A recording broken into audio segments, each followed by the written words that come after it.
Bienvenidos a otro episodio de Delta Investments Deep Dive, donde profundizamos y desglosamos nuestra investigación sobre acciones específicas y analizamos los riesgos. Hoy grabamos este programa el sábado 22 de febrero de 2026 y la semana pasada el S&P 500 subió un 1,1% y el Nasdaq saltó un 1,5%. Rompiendo por fin esa racha de 5 semanas de pérdidas. Exacto. Y todo esto ocurrió mientras los mercados reaccionaban a un fallo histórico del Tribunal Supremo este viernes 20 de febrero de 2026. En una decisión de 6-3, el tribunal anuló los amplios aranceles del día de la liberación de la administración. Dictaminando básicamente que el presidente se excedió en su autoridad bajo la Ley de Poderes Económicos de Emergencia Internacional. Y a ver, este fallo provocó un repunte inmediato en sectores muy sensibles al comercio, particularmente para los minoristas, que dependen en gran medida de las importaciones, y para gigantes tecnológicos como Amazon. Que de hecho vio saltar sus acciones más de un 2%. Los inversores celebraron la posibilidad de mejorar los márgenes de beneficio y, claro, la perspectiva de más de 160.000 millones de dólares en reembolsos de aranceles para los importadores estadounidenses. Pero bueno, a pesar de este alivio, ha comenzado una nueva era de incertidumbre. Porque el presidente Trump anunció inmediatamente un arancel global de reemplazo del 10% bajo una autoridad legal diferente, que luego además sugirió que podría subir al 15%. O sea, una volatilidad constante. Y a medida que el mercado entra en la próxima semana, la atención se va a centrar en las ganancias de alto riesgo de Nvidia y Salesforce, junto con el discurso del Estado de la Unión el 24 de febrero. Totalmente.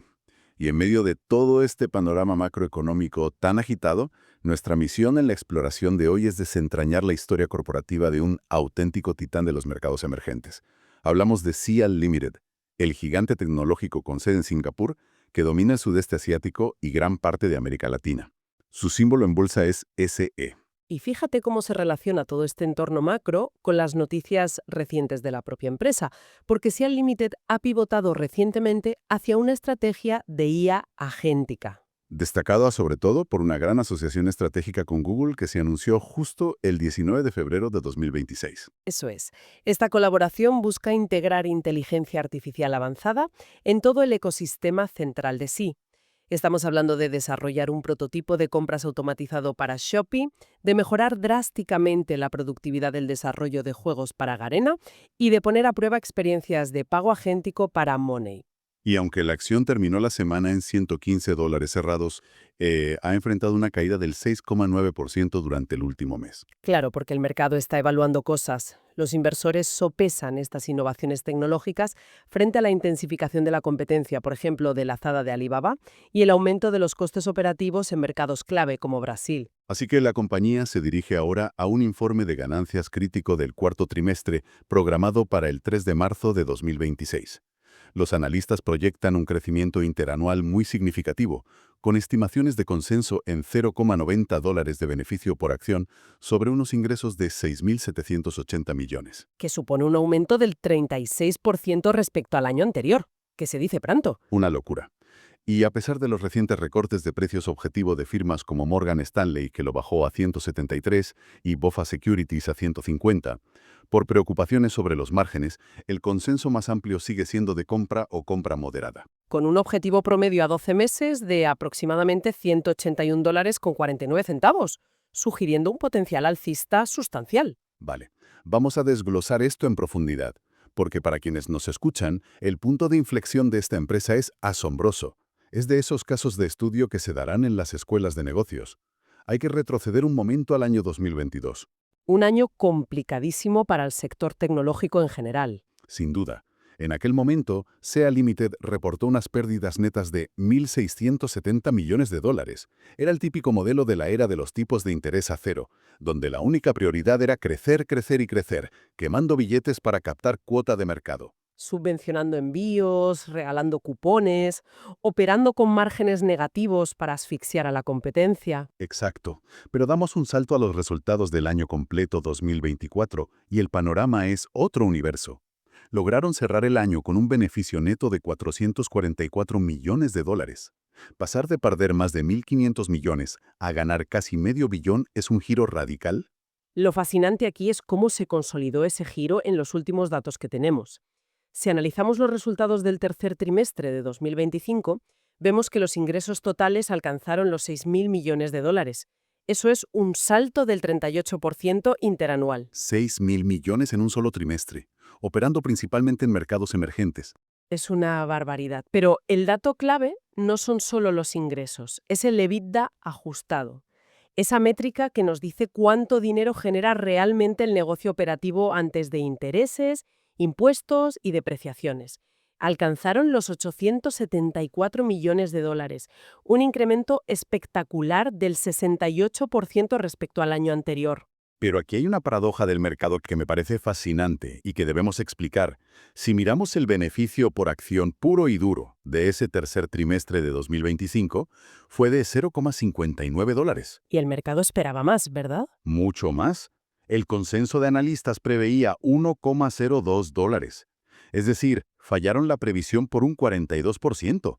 Normalmente, un fallo de casi la mitad en el beneficio por acción hunde las acciones en el premarket un 15 o un 20%. Mínimo. Sería una carnicería, pues ocurrió exactamente lo contrario. Las acciones subieron casi un 3% antes de la apertura. Y eso nos dice algo muy importante sobre la madurez del mercado respecto a esta empresa. Los grandes fondos institucionales miraron más allá del fallo contable. Vieron que los ingresos superaron las previsiones y que la generación de caja es enorme. Ese fallo en el beneficio por acción vino impulsado por provisiones fiscales y algunas reinversiones estratégicas muy puntuales. Básicamente, el mercado perdonó el fallo porque el motor principal del negocio demostró estar más sano que nunca. Y para entender ese motor, tenemos que diseccionar los tres pilares del imperio: Shopee, Garena y Siamoni, también conocido como Money. Empecemos por Shopee, que es la rama de comercio electrónico. Sigue siendo el rey indiscutible en el sudeste asiático y ha logrado una penetración brutal en América Latina. En el tercer trimestre de 2025, Shopee movió un volumen bruto de mercancías, el famoso GMV, de 32.200 millones de dólares, un 28% más que el año anterior. Y mover toda esa mercancía implica enfrentarse al gran monstruo del comercio electrónico, que es la logística de última milla. Totalmente. Repartir paquetes en las islas de Indonesia o en las carreteras secundarias de Brasil es un pozo sin fondo de gastos. Pero los informes muestran que hicieron algo impensable. Han reducido drásticamente los costes logísticos por pedido, una caída del 21% en Brasil y del 6% en Asia. Un 21% en Brasil. ¿Cómo se consigue recortar una quinta parte del coste de enviar un paquete en un país de dimensiones continentales? Pues no se hace subcontratando a terceros. Lo han logrado mediante una integración vertical masiva a través de su propia red, SPX Express. Han construido sus propios centros de clasificación, gestionan su propia flota de reparto y usan algoritmos de optimización de rutas muy avanzados. Cada céntimo que ahorran al no depender de una empresa de mensajería externa va directamente a mejorar el margen de beneficio de Shopee. Y aquí es donde se pone realmente interesante. Porque montar almacenes, comprar furgonetas y pagar a miles de repartidores requiere muchísimo capital inicial. ¿De dónde sale ese dinero sin tener que pedir préstamos gigantescos a los bancos? Sale del segundo pilar. Sale de los videojuegos. Sale de Garena. Exacto. Garena es la diversión de entretenimiento digital. Y aunque el sector del gaming parecía estar estancado tras la pandemia, los ingresos por reservas de Garena subieron un 51% interanual en el tercer trimestre, llegando a 841 millones de dólares. Y la clave de Garena no es cuánto ingresan, sino cuánto se quedan. Su título estrella, Free Fire, es una máquina de hacer caja absoluta. Operan con un margen de EBITDA ajustado increíble del 55,4% sobre las reservas. Más de la mitad de lo que ingresan se convierte en beneficio operativo. Es una rentabilidad que cualquier otra industria solo podría soñar. Tienen una base de cientos de millones de usuarios activos y saben perfectamente cómo monetizarlos vendiendo bienes digitales que, recordemos, tienen un coste de replicación cercano a cero. O sea, Garena imprime el efectivo que luego Shopee utiliza para construir almacenes físicos. Es brillante. Pero nos falta el tercer pilar, que según muchos análisis es la joya oculta con más potencial a largo plazo: los servicios financieros digitales. Money o Money. Y las cifras aquí son de vértigo. La cartera de préstamos para consumidores y pequeñas y medianas empresas se expandió un 70% interanual. Alcanzaron los 7.900 millones de dólares en préstamos. A ver, cualquier banco tradicional que expanda su emisión de crédito un 70% en un solo año haría saltar todas las alarmas. Se asumiría que están prestando dinero a cualquiera para engordar las cifras y que los impagos los van a destrozar. Claro, el riesgo de crédito tradicional no funciona así. Pero el detalle clave en los documentos es la tasa de morosidad. La tasa de préstamos dudosos a 90 días, el famoso NPL, se mantuvo estable en un microscópico 1,1%. Un 1,1% de impagos mientras creces al 70%. Es ciencia ficción financiera. ¿Cómo tienen una valoración de riesgos tan buena en mercados donde mucha gente ni siquiera tiene historial crediticio? Si conectamos esto con el panorama general, lo entendemos perfectamente. Aquí entra en juego el efecto volante o flywheel del ecosistema. SeaMoney no necesita pedirle nóminas al cliente. SeaMoney utiliza la montaña de datos que genera Shopee. Claro. Saben exactamente qué compra el usuario, con qué frecuencia compra, si devuelve los paquetes, a qué horas navega por la tienda. Tienen un perfil de riesgo comportamental en tiempo real que es muchísimo más preciso que el de un banco tradicional. O sea, Garena financia Shopee. Shopee genera los datos de los usuarios. Y Simoni usa esos datos para prestar dinero con un riesgo bajísimo y un interés altísimo. Es un circuito cerrado perfecto. Un círculo virtuoso de manual. Y claro, este ecosistema tan bien engrasado se refleja en la tremenda salud de su balance general. A finales del tercer trimestre de 2025 reportaron una reserva de liquidez de 9.900 millones de dólares. Casi 10.000 millones en efectivo e inversiones a corto plazo. Es un colchón gigante. Y el patrimonio total de los accionistas supera los 10.300 millones. Pero si escarbamos en los documentos regulatorios, hay una obra maestra de ingeniería financiera de la que tenemos que hablar. ¿Te refieres al contrato de los bonos convertibles? Exactamente. En 2021 emitieron bonos convertibles senior con vencimiento en 2026 por un valor de 2.875 millones de dólares. ¿Y sabes a qué tasa de interés lograron colocar esa deuda? A un 0,25%. Un 0,25%. Consiguieron casi 3.000 millones de dólares de financiación prácticamente gratis. Era la época de la liquidez infinita. Los inversores compraron esos bonos esperando que la acción subiera hasta la luna para poder convertirlos en acciones, sin importarles el bajo rendimiento por intereses. Y fue la salvación de la empresa, porque al asegurar esa financiación tan barata en 2026, justo antes de que los tipos de interés se dispararan a nivel mundial, consiguieron la pista de aterrizaje necesaria para sobrevivir a las pérdidas de 2022 y reestructurar todo su negocio. Y ahora que se acerca el vencimiento de esos bonos, tienen tanta liquidez y generan tanto flujo de caja que pueden pagarlo sin despeinarse. Tan poca preocupación tienen por la liquidez que, en el cuarto trimestre, anunciaron un programa de recompra de acciones de hasta 1.000 millones de dólares. Lo cual es el indicador definitivo de confianza directiva. Una empresa no gasta 1.000 millones en comprar sus propias acciones a menos que la cúpula directiva crea firmemente que el mercado las está infravalorando y que tienen efectivo de sobra.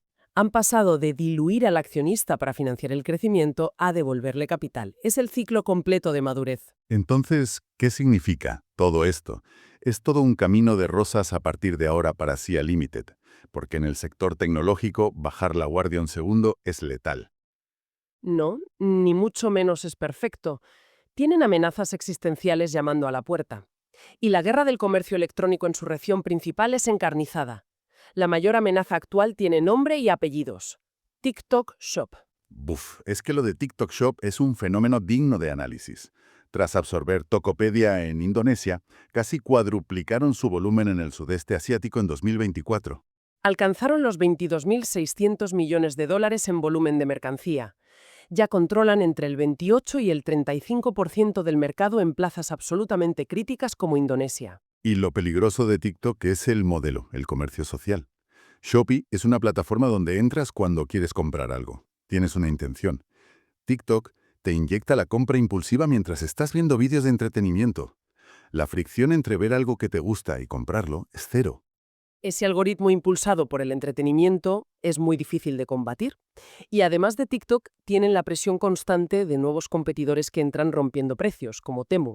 Que sigue con su expansión global, Y gigantes consolidados como la Jada, que recordemos cuenta con todo el músculo financiero de Alibaba detrás y que presionan fuertemente los márgenes de Shopee, obligándoles a no poder subir mucho las comisiones.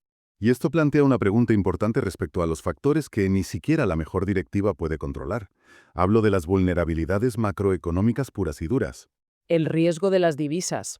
Claro, SEA Limited presenta sus informes a Wall Street en dólares estadounidenses, pero hace la mayor parte de su dinero en monedas de países emergentes. La depreciación de la rupia indonesia, que cayó un 3% frente al dólar en 2025, o la debilidad crónica del real brasileño. Si Shopee Brasil vende un 15% más de camisetas, pero el real brasileño pierde un 20% de su valor frente al dólar en el mismo periodo, cuando traducen esos ingresos para el informe de resultados en Nueva York, parece que el negocio se ha encogido.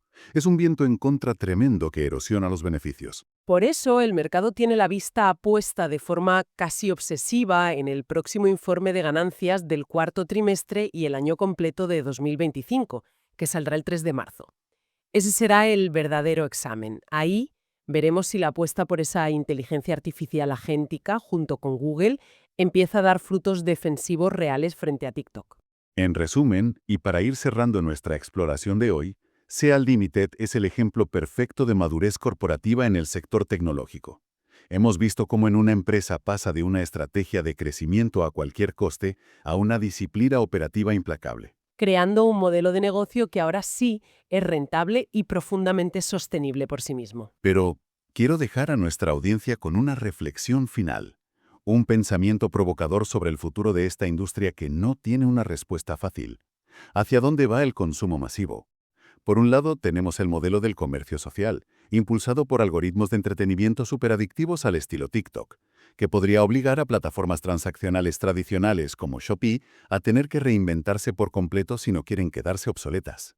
Sí, la batalla por la atención digital. Exacto. Pero por otro lado, ¿será acaso la infraestructura logística pura y dura, esos millones de metros cuadrados de almacenes físicos y redes de entrega capilar de SPX Express, la verdadera barrera inquebrantable, esa fosa defensiva en el mundo real que mantenga a Sea Limited en la cima a largo plazo, independientemente de la aplicación que esté de moda? Es el gran debate. Código de software y algoritmos de atención contra furgonetas de reparto y centros logísticos de cemento. Una batalla fascinante. Bueno, esperamos que hayan disfrutado de este Deep Dive y gracias por escuchar. Por favor, síganos y suscríbanse en sus plataformas favoritas. Hasta la próxima. Ha sido un placer. Nos vemos en el próximo programa. Este análisis se basa en información disponible públicamente y no constituye asesoramiento financiero. Siempre es necesario realizar una investigación propia antes de tomar decisiones de inversión. Al escuchar este podcast se acepta que cada persona está a cargo de sus propias decisiones y riesgos, y que es la única responsable de cualquier decisión de inversión que tome.